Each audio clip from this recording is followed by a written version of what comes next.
Pranams, God, Christ, Gurus. Mother said that this is the Maha Mantra, and that any time that you feel yourself to be in trouble, or you have a deep question that you would like to be answered, you can chant this God, Christ, Gurus, and it will give you instant protection. There have been thousands of stories, at least, in which people have chanted this when they have been in difficulty and in some sort of trouble and have received instant aid. So remember it always and take it with you in your heart. When you think about it, God is within your heart, always there, the eternal presence. And as a result of that, you are ever one with Him.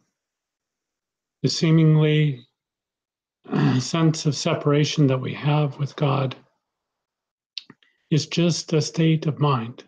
It's not reality. So to realize that within yourself, to affirm it constantly. Christ, the universal Christ. There was the Christ who manifested on earth as Jesus. That is, Jesus achieved his union with God. In a previous lifetime, he had done so, and he had earned the privilege of coming in as a great savior for mankind. There have been others before and since who have manifested that same Christ consciousness. It was not his intention to set up a religion based upon him as a personality, rather that we should worship the Christ and recognize that as a human being, he was one with God. He was the prototype. He was the one who was to show the way for all humanity.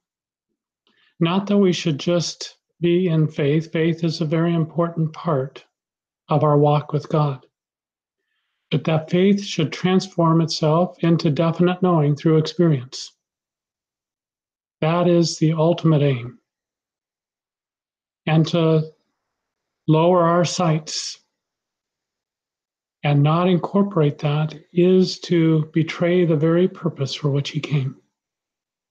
So Christ is the universal Christ consciousness, that presence that is spread out all through this universe and is deep in your soul, and the Christ and the Father are one. And yet there is this sense of separation. It is the individual aspect of God that manifests in creation. Gurus are those way-showers, those ones who have come specifically into our lives. They are the lineage that we look to for our teachings, for our inspiration, and for grace. Guru's grace is important in achieving the ultimate union with God. So God, Christ, Gurus incorporates everything that we need in order to realize God. And also, as I say, is a protection and a guide whenever we are in trouble. So remember it always. I'd like to read from the posting this morning entitled Purpose. Knowing your purpose in life is a remarkably important thing to realize and to do, for purpose is closely tied to life itself. Every soul is taken incarnation with purpose, has intentions for the ways to live, grow, and learn. If any one of us becomes divorced from our purpose, then it induces a crisis. It may be a full-scale, life-threatening crisis, or a simmering undertow that is a drag on your energies and sense of fulfillment. Purpose does not necessarily mean something lofty or otherworldly. For many coming into this life, purpose is very down to earth. I had friends in high school who knew exactly what they wanted to do in life: to be a welder, a truck driver, get married and raise a family, a physical therapist, a lawyer, a friend who traded stock on paper because he had no money to invest at the time, a doctor, etc. Then there were other kids who were much more general in thinking: go to college and figure out their purpose, go to work for one of the better paying companies nearby, and some took jobs after high school at what they could get. And some kids were stumbling down into dark places, alcohol and drugs, with little direction other than to get high. It seemed everyone had some kind of purpose they were pursuing, except perhaps for me. And I was in crisis. Since I seemed to be alone in the crisis, I kept it to myself and continued to do some of the things the world expected of me: work and college. My father had dreamed of going into business that my grandfather had started, and he did. He was one with a strong sense of purpose in life from the start. But for me, it's strange to say, the world did not seem to offer what I needed. But I lived in this world, and the world has its demands for survival, and no other vision or world was in my sights at the time. In hindsight, I can see that I was drawn by a guiding intelligence which gradually revealed my purpose. At first, it was an inarticulate knowing, and through sporadic experiences, it started to form into something more focused. My guru drew me to herself, and she gave me the template for a blazing purpose, much of which was far beyond my grasp at the time. She is both a distant guiding star, and she lit the ground for me to take learning steps into a new world. My purpose was not important than my friend who is to become a welder, or my father who grew a business, or anyone else who is in step with their true purpose in life. What is important, even essential, is that each person is in step with his or her own purpose, and that this purpose is life-affirming and growth-producing. There are those whose choices lead to dark places that are not life-affirming or growth-producing. These become lost souls that may wander in self-produced kind of hells, moving from one painful existence to another until that pain induces them to reconsider their choices and move toward the light of positive purpose inherent in all souls. Ultimately, every individual is led to the light of his or her own soul. As Elizabeth Hike said, eternity is long enough. Others may live lives pulled along by the current of the world, doing what others do until they come to a point where they realize they have lived their lives according to the expectations of others and do not really know their true purpose. For some, purpose changes in life, and what had been a clear purpose earlier now no longer fits. This can require painful adjustments at the time to keep in sync with the soul's purpose. Happy is the person who is in harmony with his or her own soul's purpose. Knowing and living out that purpose does not mean there are no challenges. Quite often, it's just the opposite. A clear purpose may intentionally put you into situations that stretch you to the utmost, but you are exactly where you are meant to be. Nor does it mean that, from a worldly standpoint, you are an outstanding success. Krishna told Arjuna to engage in the battle, and even if he is killed on the field, he is a spiritual success because he is doing what he had come to do. Sometimes to be in harmony with purpose collides with what others think you should be doing, and that collision may result in disappointment, hurt, and anger. This cannot be helped when you are obeying your true purpose. You may trust that when it comes to fulfilling your true purpose, it will ultimately be for everyone's highest good. To know and follow your true purpose is the greatest adventure. For your soul's ultimate purpose will lead you to your spiritual home, God realization.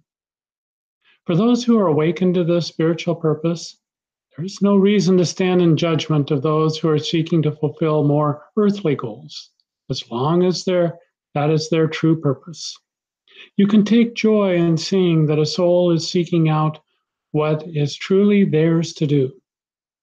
Just as you can affirm that, even when your soul's purpose takes you out of common ways of this world, you are exactly where you need to be, and you may rightfully feel joy in knowing that you are fulfilling your true purpose.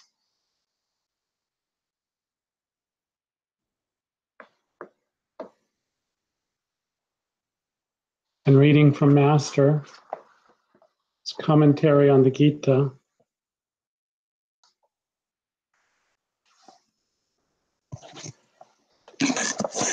I'll get adjusted here.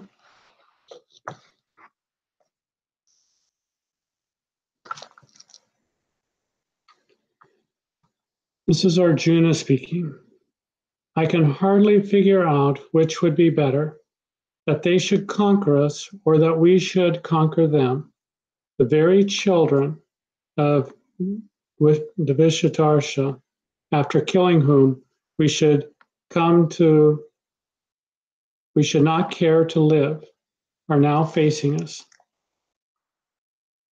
It's Dhritarashtra.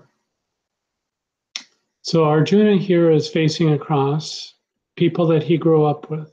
Dhritarashtra is the king of the day. They are his nephews, and they have grown up in the house of the king and his sons. Now, his sons are arrayed in the field against him. And so that is the situation. In Master's commentary, the literal spiritual translation, in a psycho-metaphysical conflict, the soul is filled with indecision. Hence it thinks, I do not know what would be right and productive of goodness for my soul. To be conquered by the senses or to conquer the sense desires by discrimination. The devotee thinks the killing of the desired children of the mind would leave nothing to live for. Sometimes we might think, well, isn't it the obvious choice to kill those desires of the world? And yet we find when we actually apply it to our own lives, this has consequences. So Master goes on to elaborate. Many beginners in the spiritual path wonder if happiness lies in a somewhat difficult and dry renunciation, or in surrendering to the natural cravings of the senses. Worldly people decry renunciation as a method of sense torture, but to please the senses at the cost of the soul's happiness is evil. To please the soul by disciplining the senses is good. To please the soul by disciplining the senses is good. The senses are the servants of the soul, and as such must always be trained to please it. But when the wisdom of the soul is governed by the vagaries of the impulse-directed, habit-blinded senses, then misery is the result. The senses in unison cry, please us and never mind the soul. If a person succumbs to the lures and the sense desires, he finds himself unable to satisfy the ever-increasing, insatiable demands of the senses. And at the same time, he fails to satisfy the legitimate demands of the soul. So you see here, if we give in to the senses, which is tempting to do, they just continue to grow and grow. We never get to a still state with them. And if we do that, we take ourselves out of sync with our soul. And there's a tremendous cost to pay for that. These are important teachings for us to begin to incorporate into our lives. The sense happiness of taste, touch, smell, hearing, and sight develops first, and therefore it is easy to be influenced by sense demands. Behind the clamor of the senses lie hidden the lasting bliss-demanding soul. The law is that the greater the false sense happiness, the weaker is the soul happiness. The law is the greater the false sense happiness, the weaker is the soul happiness. The energy flowing down the nerves into the five senses of touch, taste, smell, hearing, and sight makes the soul like the sense objects, and when the devotee is taught to withdraw his mind and energy from the senses and is asked to indulge in the finer, more subtle joys of the soul only, then everything appears to be impractical and bizarre to the sense-inclined, indigent mind. The spiritual novice tastes of the uncertain, subtle soul silences and cannot make up his mind to give up the universally enjoyed subtle joys of the soul. To the novice, soul happiness seems exotic, and sense happiness seems familiar and indigenous. In this case, the mind of the devotee is crammed with misgivings, and he is at a loss to be settled in his determination as to whether he should yield to the demands of the soul and banish the sense happiness, or do the opposite. Then the soul moans, "Oh, what is the use of living as all I have to give up, the well-known tangible joys of the senses?" To eat moderately, to discipline sex life, to abstain from strong drink and from eating to please the senses seem to be methods of torture to the sense slave. But the man of self-control is one who knows the difference between real happiness of the soul and passing pleasures of the senses. The senses disregard soul happiness and try to be happy by making soul miserable. The soul, by discipline, does not want to torture the senses, but only seeks to lead the senses to develop a taste for real, lasting happiness. This is very important in our spiritual life because it's not just what we are giving up. It's not just a list of no's, but we are seeking to acclimate the inner sense towards bliss and to recognize and realize this is what really feeds the soul. This is what really satisfies the heart. And all these things of the world are temporary things, but cannot really satisfy what we really hunger for. The sense slave eats to satisfy his palate and ultimately finds himself the victim of indigestion and biliousness. The soul, by discipline, may discipline the palate and make it restless for a while. But if the palate listens to the soul's voice, it creates no trouble, and at the same time, it learns to be satisfied with eating wholesome food moderately. A sense slave in the process of renunciation feels like, what is the use of living if I have to bear the burdensome cross of life without any sense pleasure? Sense cravings end in inevitable unhappiness, while soul discipline ends in unending inner and outer happiness if practiced over a long period of time. And this is one of the keys. There are a few souls in life who immediately enter into a state of bliss. For many of us, that is not the situation. There is a gap between the time when we work to let go of the things of the senses and we take up and really begin to imbibe the bliss of Ananda, of God. And it is this in-between time that we question, that doubt enters into the mind, that we wonder, what is it that is behind these closed eyes when I shut them in order to meditate? Will I experience bliss today, or will it be just a battle on the battlefield of the things of the senses and of the mind, battling with trying to ascend and going up into the spiritual higher heavens? And what if I don't get it today? nor tomorrow, nor the day after. Can I maintain this discipline? Can I maintain this for long enough? Or is there really higher consciousness to attain to? All of these things will enter into our mind.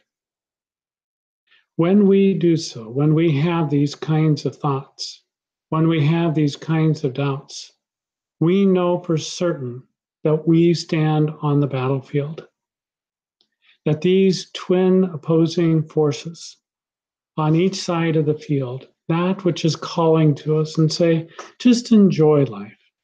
Why work so hard for this doubtful outcome? Are you worthy of it? Do you have what it takes? Is it true that other people have attained this, or maybe they just created a false identity, created false teachings?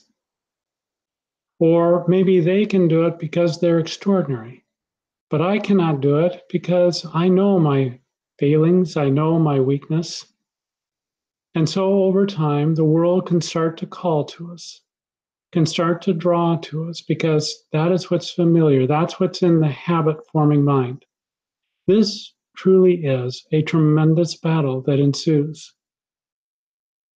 It is not to the sprinter that goes the prize, that one who starts out with a tremendous sense of energy and desire to attain the highest consciousness, because oftentimes it is ego-driven. It goes to the long distance runner, that one who can put in his meditation, put in his chanting, put in all the things that we are taught to do in order to achieve highest consciousness. Now, this does not mean that we should live an entire lifetime and not be tasting bliss, but it can take time.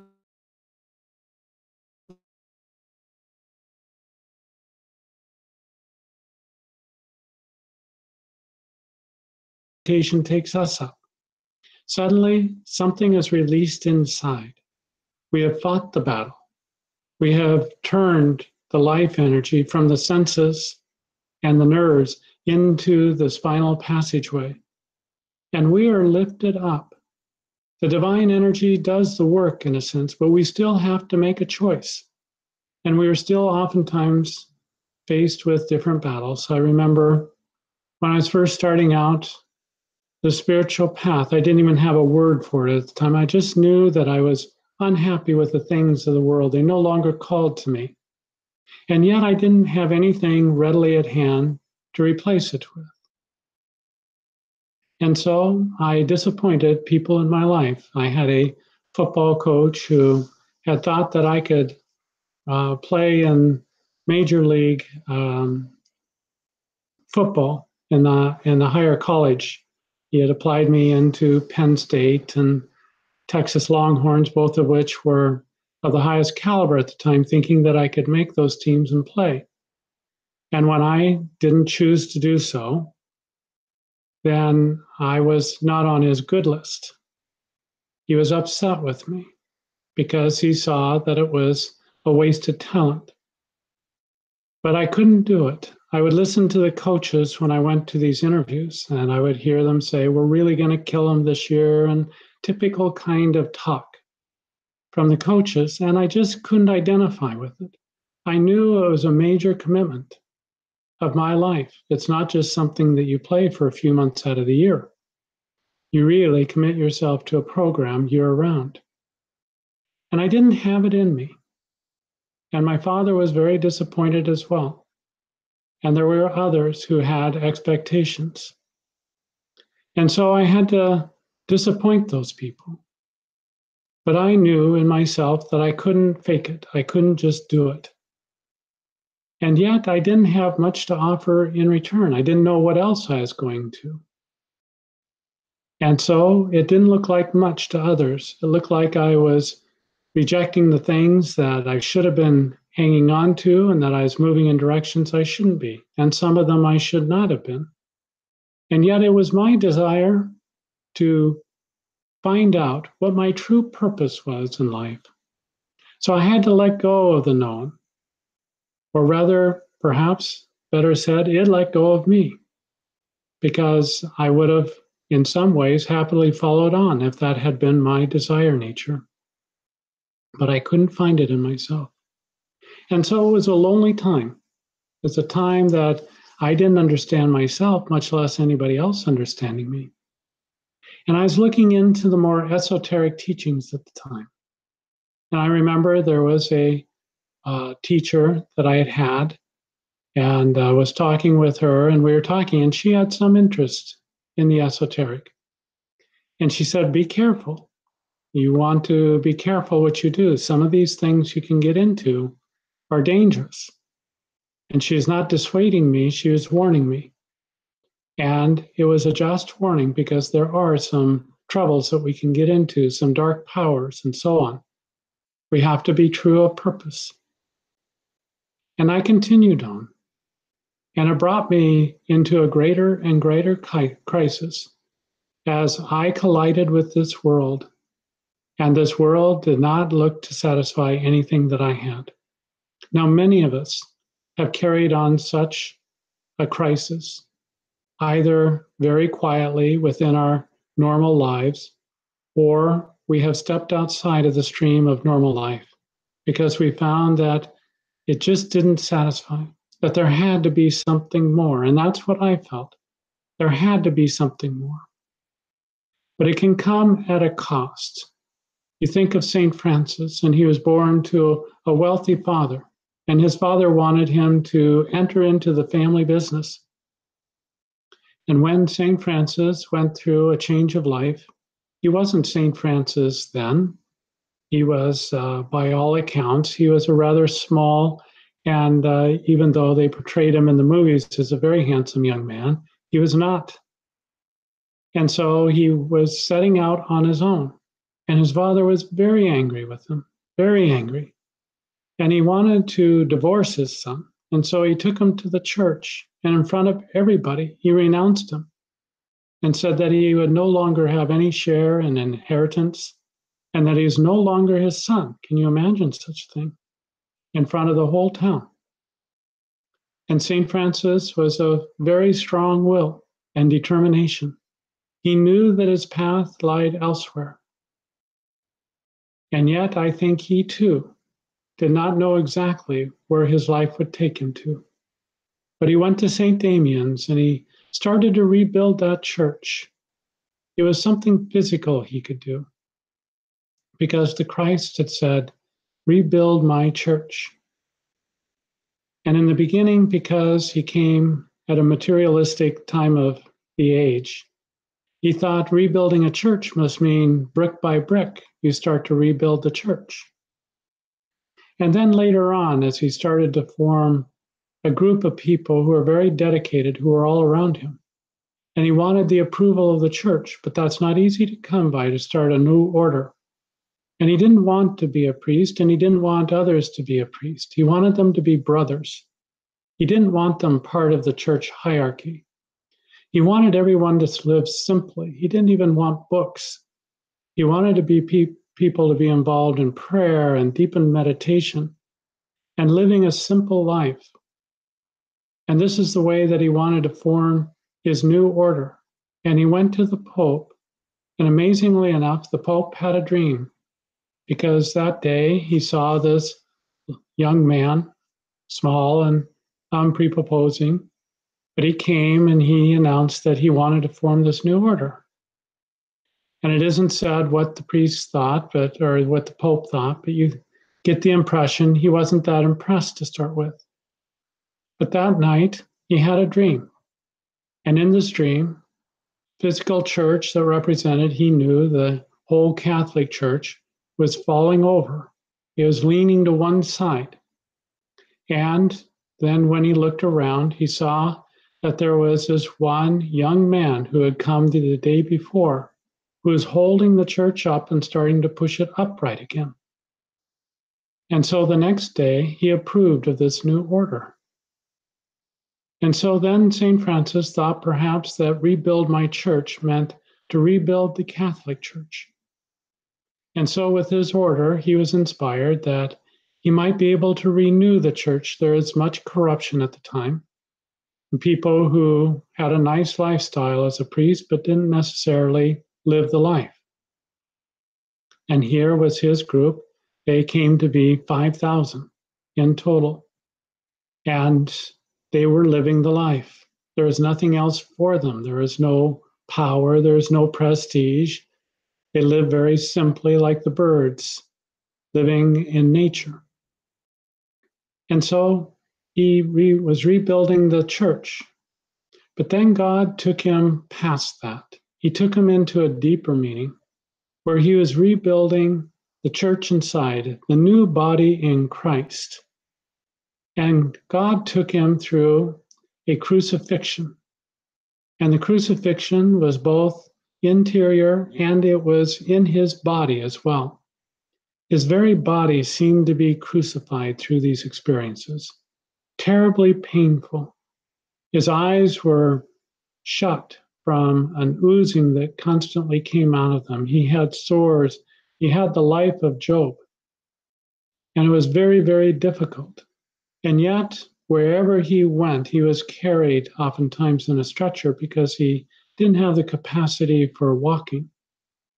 But people would reach out and touch him and they would be healed. And here was this individual who's so ill himself, and he is creating healing for others. And through this, he realized that his purpose was not to just rebuild physical churches that were dilapidated, or the church itself, the Catholic Church, that was in a rough state at the time. But rather, it was the interior church that he was building. And through the rebuilding of that church, his light shone out to this world. And people responded. People's lives were transformed, not just the monks who followed him, but ordinary people following their own life. They were inspired to live a better life, a kinder life, a life dedicated to the Christ. So you see, you never know where your purpose will take you. But it's not just those who move the world. It's not just those who have a tremendous impact on this world that are following their purpose. You never know whose life your life touches. I remember a man when I was in my earlier days and as a truck driver, and I would take the truck in for maintenance and repair to this one repair shop.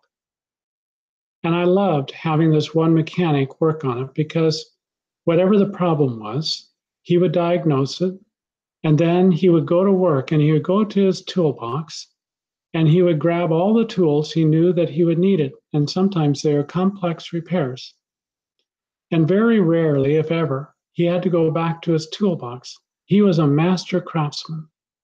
And I loved watching him. It was inspiring to watch him.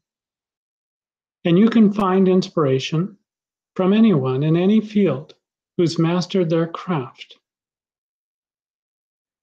There was a fellow that I worked with when I was yet in junior high, when I went to work for my father. And it was a simple task of nailing crates. They were asparagus and they were shipped in wooden crates. And Les would nail, and he was just masterful at it. It sounds like a strange thing to say, perhaps, unless you watch somebody like this. But he could go, and each nail, he didn't need to set it. Just one whack and it would go in. And he'd move across from one side to the other, and you couldn't even hear a difference. And he said, my grandfather was like that. And he could nail like that. And my grandfather could listen to somebody nailing, and he'd know whether they knew what they were about or not, just simply by listening to their rhythm. So you can make a craft out of anything. You can make a perfected skill out of anything that you do. And it's a wonderful practice, really. When you set your mind to it, you can take any ordinary task, and suddenly you're doing that task for God. You're not just doing it because it's a labor and a misfortune that you have to do. You do it because it is your service to God, no matter what anybody else thinks about it. And by mastering that craft, you move on and you help to master the craft of your life. Because everything you do then is done to a level of perfection that you feel good about, you feel right about. And that is your true craft, is getting to the point where you feel that perfection inside of you being expressed on the outside. Now, it doesn't mean that everything just falls together easily. Sometimes you really have to struggle. But the end product is something that you feel good about, you feel right about. That is God inside of you. And so we see people who sometimes don't think of themselves as living a spiritual life, but in truth, they really are. They just haven't labeled it that way. They haven't thought about it that way. And so we can all think about our lives in that way. Now, in the larger sense, to find out what our true purpose is, we can look at what our tendencies have been through our life. What are the things that have called to you, that speak to you, that really inspire you? These are indications of perhaps pathways that you can take, ways that God is calling you to serve in this world. You can go deeper into meditation. This is the best and most direct way. The other, your own inclinations, your own things that have inspired you, those are good guidelines to get started. But then go deeper and ask God, what is it that is my true purpose? And in your mind, you can do a thought experiment. You can go forward in time until the point where you draw your last breath. And then you're leaving this body. And as happens when you leave this body, you look back over this body. And the Christ consciousness within you, that Christ looks back over your life with you. And you feel good about some things and you feel bad about some other things. There's not a person who's lived who hasn't done things that they have regretted. The point is to learn from what you have done. And you look back, so you project your mind forward to that last day. And you rise up out of the body and you look back over your life. And you look at the things that, yes, that's a good thing. Yes, that other is a good thing. Oh, no, that other I was a little bit off track, or I was a lot off track. But I self-corrected. I got onto the right track. Okay, that's a good thing. And you know in your own soul what is right for you. You know when you have been on track and when you've been off of track. This is important because it begins to tell you about what those things are that you really have come to learn about. Why you were incarnated, why your soul is here. And then from that future vantage point, you look at your life now and you look at perhaps those things that are yet to be completed or perhaps have not even been started, but they're important to you from that vantage point of looking back over your life. You would not feel complete about your life if you did not accomplish certain things. And these are indications of what your soul is all about, what your real truth is about your purpose and why you are here. If we get to a point where we see no purpose in life, we are as much as dead at that point. That has to produce a crisis in us, a crisis that motivates us to action, to go deeper, to realize with a great depth of soul, this is why I am here.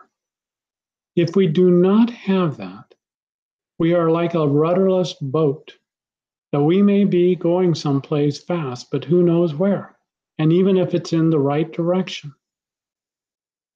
So we have to find that rudder. We have to find that purpose and then apply ourselves to it. Now, even if someone were to have no capacity for moving their body, for not being able to do anything at all, still there can be purpose because you have a mind. And when you have a mind, you can be aware of those people and things around you who are in need of prayer, who are in need of light, who are in need of the goodness that comes deep within the soul to be awakened. And you can provide that. You can think on those people and those situations and you can see them filled with light and love, all the good things of life, an inner direction that will take them in the right way. You can serve in that way.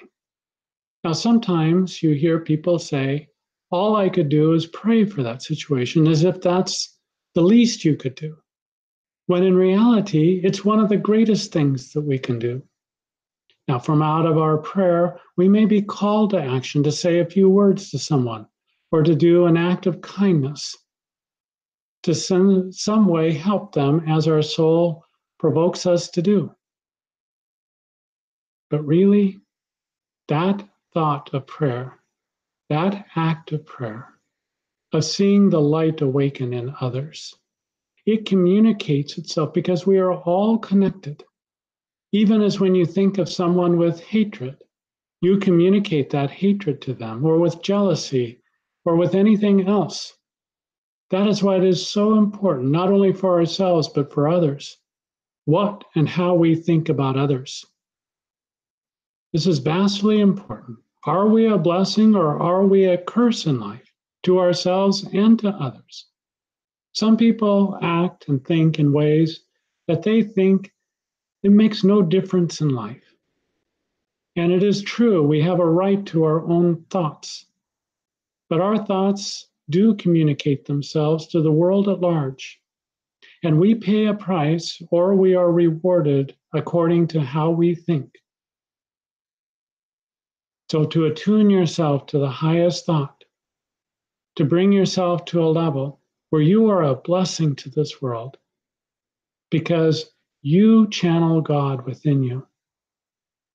At one time, there was a great deal made of people who are channelers. They would channel dead spirits. But just because somebody has died does not make them wise. There are evil spirits that lurk. And this is one of the warnings that this teacher was giving to me when she was talking about the esoteric and that there are dangers. And it's not always the truth that they speak. Have they earned their realization? Just as I say, just because somebody has left the body does not make them enlightened, not at all.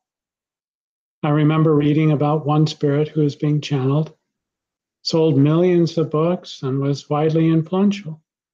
But when he came into her body, he would smoke cigarettes, he would drink alcohol, he would say, oh, there are those who say this world has nothing to offer, but I disagree. I like all of these things. And it weakens the soul to allow somebody else to come in and gain control. It is completely different when you awaken God in yourself because that is your true self. It strengthens you. It brings you into a higher state of consciousness. For those who set aside themselves, they're not even aware of what this alternate personality does while they are out of the body. So it's a dangerous and an unprofitable thing to do. But to go to God, to awaken God inside of you, that is your true purpose. For those of us who've been called to do so, we do not need to look down on other people because their purpose is here in this world. They, in their own way, may profit themselves and this world better than a devotee who is only halfway and doesn't go all the way because they have fulfilled their true purpose. So we must be in concert with what our soul truly wants to accomplish in this life. Now, if you're going to God, it just doesn't mean that you have your sadhana and that's the only purpose. I remember there was a lady who was there when Papa offered God realization to anybody who was sitting there. All they had to do is come up and surrender themselves 100%. She was just high school at the time, but she wanted to be a teacher. And in her mind, if she went up and surrendered, she would no longer be a teacher, she would be God realized. But you see, that was the limits of her own thinking. Because a God realized individual can operate quietly in this world, can be a teacher, can be a mechanic, can be in any position in life, is not just a teacher who has thousands or millions or is on television or any of that. Isn't that an interesting thing to think of? And because of that, you never know when you might meet a God-realized being. And when Papa said that even Papa could not guarantee that he could always recognize the God-realized being, I thought, well, if Papa can't do it, then the safe thing to do is to act as if everybody is God-realized, because then you cover all your bases. And this is a good thing to do because it takes the ego out of it. You feel yourself to be in a sea of God and surrounded by a sea of God-realized individuals. And then you feel the bliss of that, the glory of that, the love of that, the light of that. And you are in heaven. Because that's what heaven really is. Isn't it so? When Jesus said, some will say, lo over here and lo over there. But I tell you, the kingdom of heaven is within you. What a magnificent teaching. But who listens to him? He's only the Christ. Why would you listen to him? You've been told other things. Kingdom of heaven comes elsewhere, afterwards. But really, can it be here? Can it be now? And the absolute answer is yes. You can feel the bliss of God. Know your oneness with him. Be uplifted in him, transformed by him. And it is here and it is now. To realize this purpose, to apply yourself to it, is the greatest thing that you can do in life. But as I say, you might still be a school teacher. You might still be a nurse. You might still do whatever it is that you do. You can be a welder and be God realized. It's a wonderful thought to have, isn't it?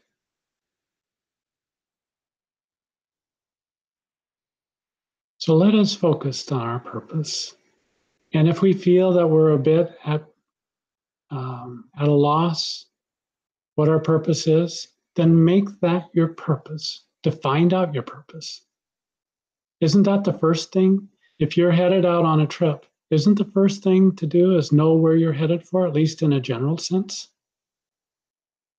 So that should be your first purpose, is to find out what your purpose is so you're not wasting your life and your energy. And don't stop until you get it. It doesn't always come in a moment. I was years wandering around in this wilderness. Now, perhaps if I had better karma, I would have come like Master. He knew his purpose. He desired it. He was focused on it. And he didn't mind what other people thought. At school, they called him the mad monk. And I'm sure it wasn't always complimentary. But he didn't care. He knew what he was about. And to have that courage, to have that focus of mind, that's an important thing in life. If you allow other people to dissuade you, because what they might think, you're under a tyranny. Not even a tyranny of just what other people think, but what you think they might think. And that's a terrible place. It's a terrible burden to place upon your shoulders. You have a right to be. You have as much right as anyone else. You have a right to your thoughts, to your feelings, to your wants. You have as much right as anyone else. And to stand on your own 2 feet, and as Mother said, to stand upright and say, I am that I am.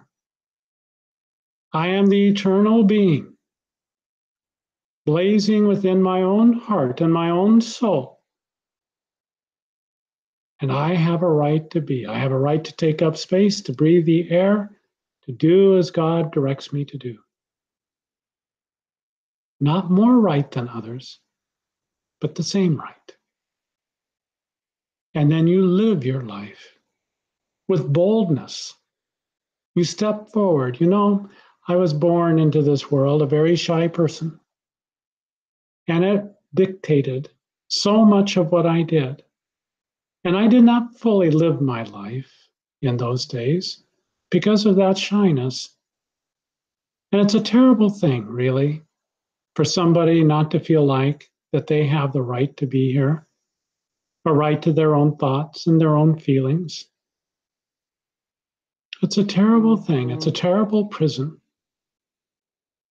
And to step out of that prison, I had to work at it. It took me time, but I did eventually, to where I could stand with anyone and be on equal ground.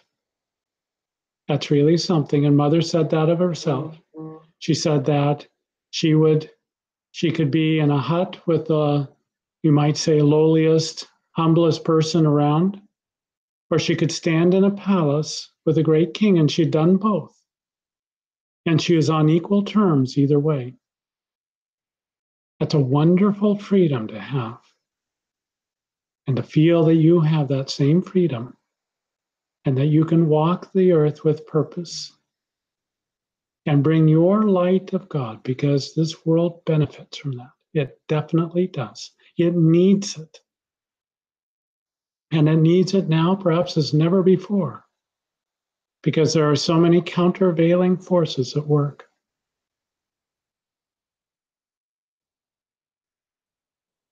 So let us set to work and get busy putting our purpose into motion and to live our life fully.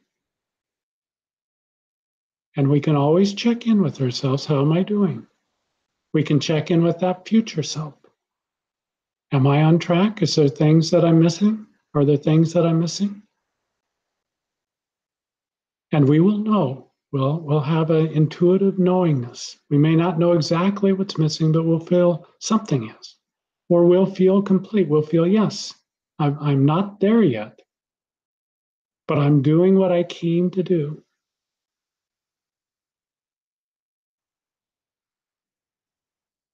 So my thoughts and my prayers for you are to have that tremendous sense of purpose and to live your life fully and to let your light so shine that all those who see you will think of the one Father God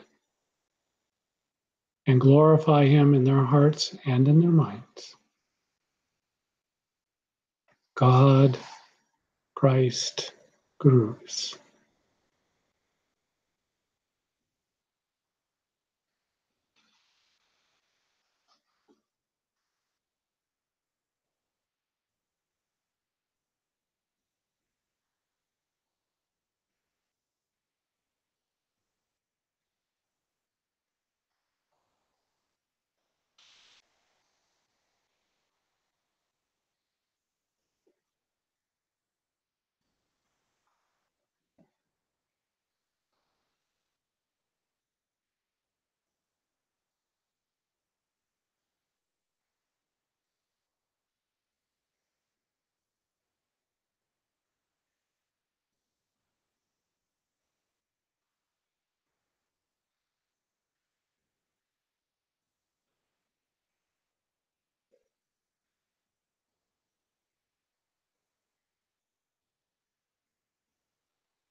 everyone.